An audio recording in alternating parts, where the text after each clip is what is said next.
L'intérêt scientifique de ces recherches porte principalement sur on va dire sur la connaissance un peu de l'évolution topographique, monumentale de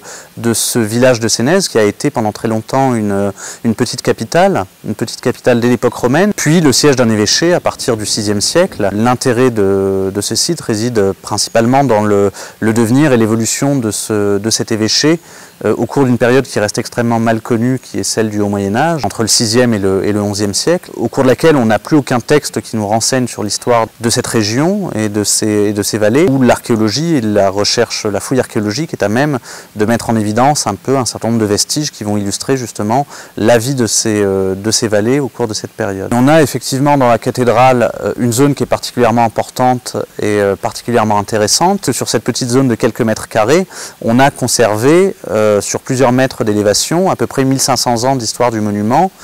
qui nous résume toute la vie de cet édifice. Quand on fait des fouilles archéologiques à l'intérieur ou aux abords des églises,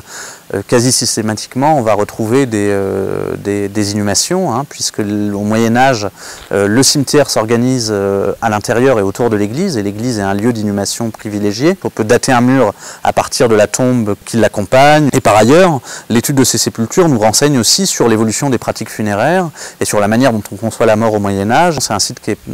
particulièrement riche et surtout avec un potentiel archéologique qu'on ne soupçonnait pas auparavant. Donc il y a un gros potentiel et il y a des recherches à poursuivre. L'objectif c'est de continuer les recherches sur la cathédrale, mais pas seulement sur la cathédrale de Sénez, aussi sur tout ce territoire en fait, de la Haute-Vallée de l'Az, de la Haute-Vallée du Verdon, qui sont des secteurs du département des Alpes de Haute-Provence qui sont extrêmement riches, avec une histoire extrêmement importante, mais qui restent très mal connus. Ça s'inscrit exactement dans la même logique de ce qu'on fait à Petra Castellana. D'ailleurs les deux projets se répondent parce que le travail qu'on mène sur la cathédrale de Sénez et le travail qu'on mène à Petra Castellana